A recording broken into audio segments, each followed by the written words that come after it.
Talo falawa, I le alausu fo I whea mga luenga, o se whapoponga fo I le nei, o tātou tala fou. I tala tō mua, e toa whānia li ina maua mailio sa whainga mtanga luenga o leo leo. Whātasi mani whala au whaasaina, mani la au malolosi, sa mawhaiana ve se mai e leo leo, I le whai ungalawa yaso na tia nei. Whamania mai le fingal komsino leo leo o wa paulongo I Tino Filipo, o nei ali e toa whawa I lima nei al mtanga luenga, sai ai le no whana os whaia e leo leo. O la so lua se fulma leo no le masino le nei, o whaamoe moe e tula I aine ali e lumo le whaamasinonga. Sau noa wa paau, o mata upo nei tau whala au whaasaina, o se tasini o vaianga lo awe ilfa mafa mtanga luenga, o nol whaatuptupla I o mata upo, tau whala au whaasaina, I te tono le atunu u.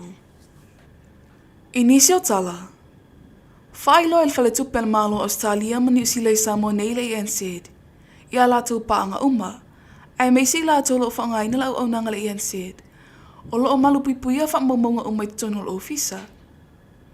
O le whaamauti no ai IN said o le itu, ia lātou paanga uma, o lo o solonga le leitu langa uma le whale tupe.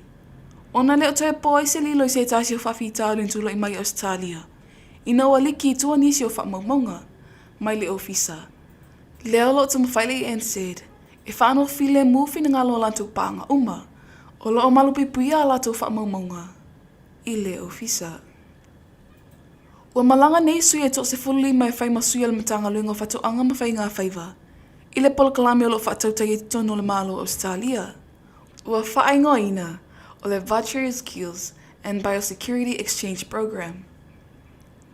O le angole nei whanutanga le whaalelei o tūlanga whaatūlanga ina, o ano manufasi ma ia si itia le tūlanga o ano manufasi, o lo ngao si tutono le atunuu.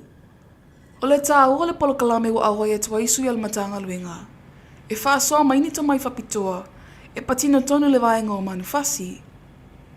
E tasi le vai aso le nei polokalame malo awai e tuaisui mal matanga luenga whatoanga ma whai ngā whaiva. Sui mal whalapatonga la fumanu, sui al awai whatoanga whai pisinisi, whapea sui mai pisinisi tuma oti le vaenga o whasimanu. Na whawhetai ala malo sa moa le whaletupe lalangi, whapea le ofisa whawa malo moa tina e tau whatoanga. I le lato langolango sua, I ngā luenga whaatino mtanga luenga, o whatoanga, ma whai ngā whaiva.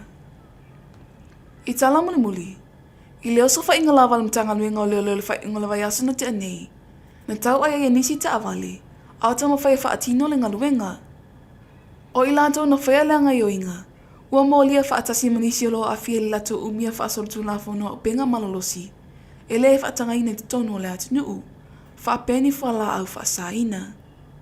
O loo whawa upea sesu e ngala ofisa leo leo, ia I lato nei wa molia, ili tau engo ta awale al mtanga luenga, ma le umi ai, o whala au whaasaina.